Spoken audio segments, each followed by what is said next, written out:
600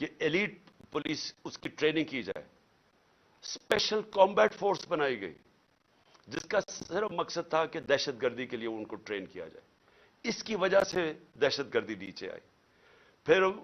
شہباز شریف نے کوئی کہا کہ جی فورینزک ڈی این اے کی لیبارٹری نہیں بنی. 2017 میں خیبر میڈیکل کالج میں ڈی این اے کی لیبارٹری بنائی گئی.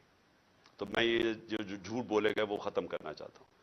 پھر اس نے کہا کہ فاٹا کا جو بجٹ ہے اس میں سارے صوبے کنٹریبیوٹ کر رہے تھے. جب فاٹا کا مرجر ہوا تو سب نے فیصلہ کیا کہ ہاں ہم پیسے دیں گے تاکہ فاٹا جب حصہ بنا پختونخوا کا تو اس کو آرام سے ابزارب کرنے کے لیے یہ فیصلہ ہوا تھا. میں آپ کو صرف 2 صوبوں نے پیسے دیے تھے. وہ جو کمٹمنٹ کی تھی کہ 4 صوبے اپنے این ایف سی ایوارڈ سے پیسے دیں گے, صرف 2 صوبوں نے دی. پختونخوا نے خود دیے اور دوسرا پنجاب نے دیے. باقی 2 صوبوں سے پیسہ نہیں آیا ہوا. اور جب ہمارے دور میں ہم نے 55 ارب روپیہ ہر سال ہم نے ایلوکیٹ کیا تھا فاٹا کے لیے تاکہ وہاں ڈیولپمنٹ ہو اور وہ مرج کر جائے آرام سے. جب سے پی ڈی ایم آئی ہے 55 ارب سے صرف 5 ارب روپیہ دیا گیا ہے پختونخوا کی حکومت میں. تو میں یہ صرف کریکٹ کرنا چاہتا تھا کہ یہ ذرا جھوٹ بولے گئے تھے. آخر میں جی دیکھیں, میں یہ آخر میں بات کرنا چاہتا ہوں کہ پلان تو ان کا بہت واضح ہے. یہ جو کرپٹ امپورٹڈ حکومت ہمارے پر مسلط کی گئی ہے اور ان کے پیچھے جو ہینڈلرز ہیں ان کے پلان تو یہ ہے کہ کمزور کر کے تحریک انصاف کو ڈرا دھمکا کے لوگوں کو کیسز کروا کے اور پھر بالکل جب یہ کمزور ہو جائے اور پھر الیکشن کمیشن ان کے ساتھ ملی ہوئی ہے, وہ ہر قسم کی مدد کر رہی ہے ان کی الیکشن کی, اور پھر کیئر ٹیکر گورنمنٹس ایسی لے آئیں. میں پھر سے ریپیٹ کرتا ہوں کہ اس ملک کی تاریخ میں کیئر ٹیکر گورنمنٹ کا ایسا مذاق نہیں اڑا جو یہ اب اڑا ہے.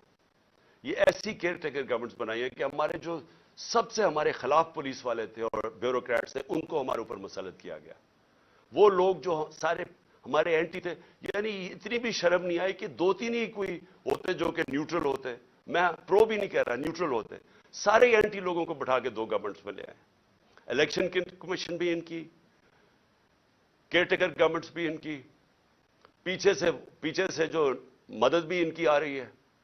اور اس کے بعد کیسز کروا کے اور جیلوں میں ڈال ڈول کے تو پھر یہ الیکشن کا پلان بنا ہوا ہے. ہم نے جب 25 مئی کو جب ہمارے پر تشدد ہوا تو اگر اس وقت ہم فیصلہ کر دیتا, میں فیصلہ کر دیتا جو ہم نے پلان بنایا تھا دھرنا دینے کا, مجھے پتا تھا کہ اگلے دن خون خرابہ ہونا ہے, کیونکہ انہوں نے اتنا ظلم کیا تھا لوگوں کے اوپر کہ وہاں غصہ تھا. ہم سارے ہمارے ورکرز میں سب میں غصہ تھا, اور مجھے پورا یقین تھا کہ اگلے دن کلیش ہونا اور خون خرابہ ہونا اور انتشار پھیلنا. میں نے وہ کال آف کر دی. جو لانگ مارچ تھی 25 کی صبح کو کال آف کر دی, 26 کی صبح کو.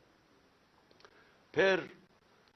26 نومبر کو جب لاکھوں لوگ اس پنڈی پہ پہنچے اور ہم نے فیصلہ کیا ہوا تھا کہ ہم ادھر سے پھر اسلام آباد جائیں گے, پھر جب میں نے دیکھا کہ جتنی تعداد لوگوں کی تھی اگر وہ اسلام آباد چلتے تو وہاں پھر کلیشز ہونے تھے, انتشار ہونا تھا,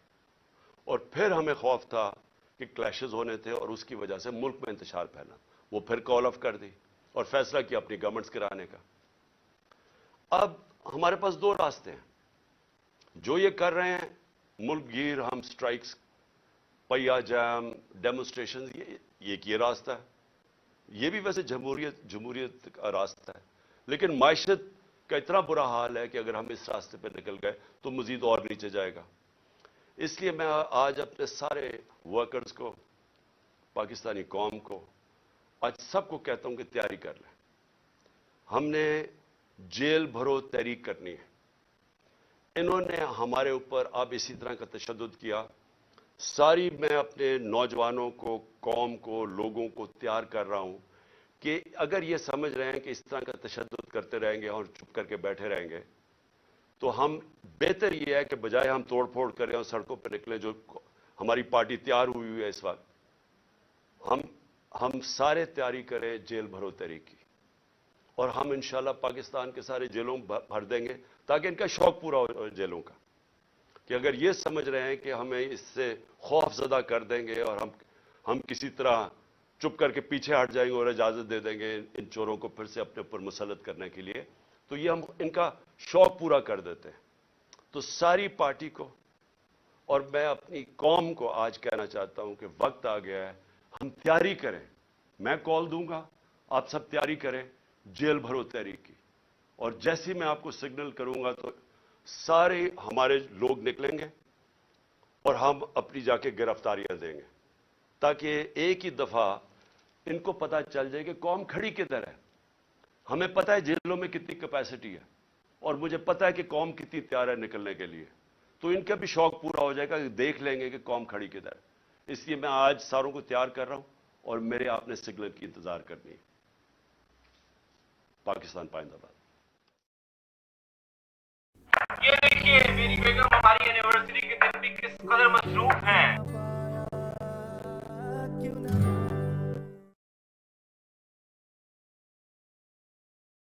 السلام علیکم ناظرین، آپ دیکھ رہے ہیں پروگرام کاش عباسی کے ساتھ فواد چودھری صاحب موجود ہیں میرے ساتھ، نئے باہر ہیں۔ فواد صاحب، آئی ہوپ آپ کا اسٹے اچھا تھا وہاں۔ اسٹے کیا اچھا ہونا ہے، بس جیسا تھا ویسے ہی تھا۔ تکلیف تو ہوتی ہے بندے کو، بٹ ٹھیک ہے، once it's over it's over. پہلی دفعہ آپ